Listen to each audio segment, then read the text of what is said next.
Good morning. My name is Graham Ross from Austin Smith Lord. I was delighted to accept the invitation to have this opportunity to reflect on some of the themes and issues that have arisen from our work in numerous Scottish towns over the last number of years. Small towns across the country, the centre becomes synonymous with the town. It's the receptacle for its collective memory, the shared experiences in these places, and the soul. This is an image here of from the International Space Station, a snapshot of the central belt of Scotland, a place which has got a great many fantastic towns, but also places that have some significant challenges. Vic Reeves once said that 73% of statistics are made up on the spot, but I have on good authority that 80% of Scotland's people live on only 2% of the land, making us one of the most urbanised countries in Europe. And 30% of the population live in towns of 10,000 people or less.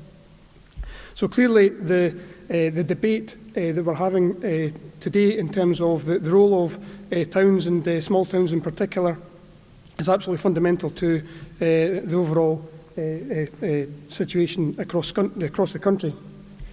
In delivering these visions and ambitions, it's important obviously to have a strategic approach, but also combine that with an incremental and tactical approach.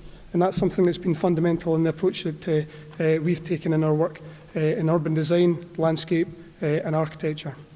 This 20-second slide does not seem to be occurring. So, as we've heard earlier on today, the policies that surround placemaking and also place mending have clearly converged and aligned over the last number of years. I think it's very welcome that the Creating Places policy document for architecture and placemaking, alongside designing places and designing streets and the town centre review, have all ensured that, as I say, there's a convergence and an alignment which enables us, if we use the correct skills and the courage to implement in a way which supports our town centres.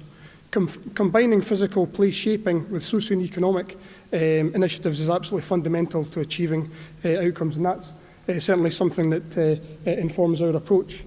Our approach is very much about collaboration and communication. It's vital that we listen and learn to the experts, notably the locals, the local residents and the local businesses who are operating in towns. And we've used a range of techniques, such as charrettes, to move away from a predict and provide way of planning towards a debate and decide way of planning.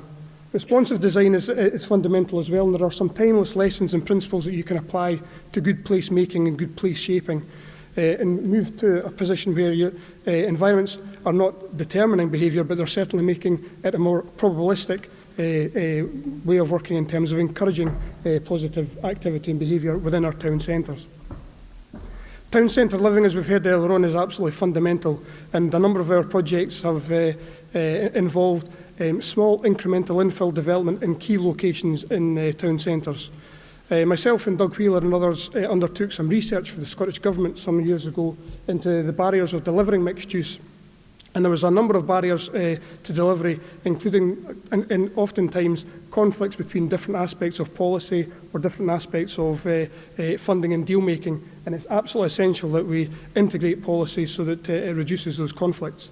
We've heard earlier on today about the town centre first principle, and again, providing access to public services in and around our town centres and retaining that in quality environments is absolutely fundamental and essential. In the post-retail landscape, ensuring that there's employment opportunities within town centres is clearly supported by policy, and it's not only about entrepreneurship and starting new micro-businesses, but also about enabling new businesses and unestablished businesses to thrive with a ladder of accommodation.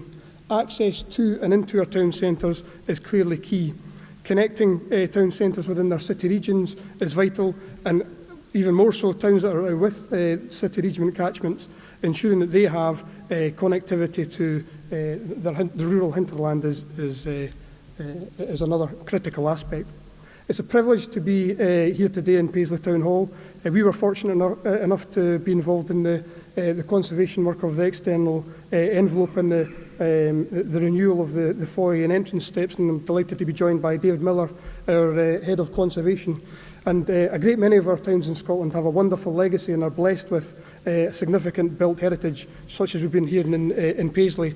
And it's also pleasing to hear a lot of the initiatives that were outlined in the Townscape Heritage Initiative that David and Doug Wheeler took forward some years ago coming to fruition. How we renew historic assets requires ingenuity, skill and a significant effort, as many of you will know.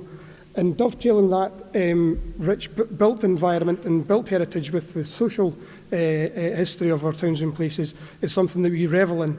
Numerous towns have hidden and hitherto underplayed richness, and we look at ways in which we can work with artists and work with others to enliven and enrich and reveal that backstory and history of the places and towns within which we are working.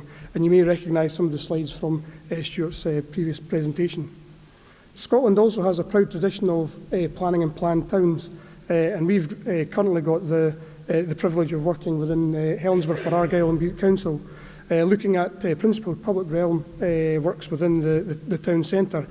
But these works have been indexed directly to economic performance, and indeed there was baseline studies undertaken prior to the works to ensure that and to measure against these key performance outcomes.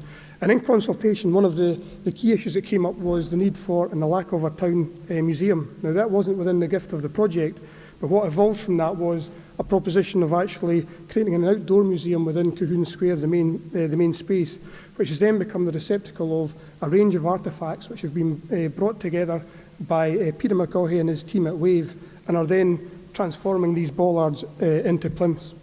You saw some images earlier on from Kilwinning, and we were delighted to be involved in that project. As Stuart mentioned, 7 years ago or thereby, there was increasing vacancy. The town environment was dismal and dreary, and there was a general discontent about the quality of the town centre. Not only were we able to enhance the design and the look and feel of the place, but clearly we were able to make it the sunshine and the blue skies come as well. But that high quality environment has had some delightful unintended consequences. There was various rumours about these masons' marks pointing the direction to the Holy Grail. Dan Brown in his Da Vinci Code was the big book at the time, and what we're talking about, it's not in Roslin Chapel, it's under the Abbey in Kilwinning.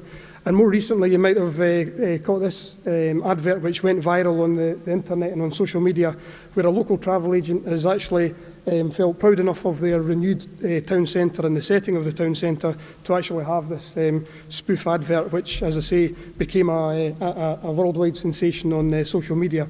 So it's absolutely fundamental to work collaboratively on an interdisciplinary basis to ensure that the place shaping supports the socio and economic outcomes of the place making and the place mending in our towns. Aligning policy and working through conflicts is key and critical, and holding to the key design principles and quality to ensure that the place making is of the highest standard that can be achieved is vital as well.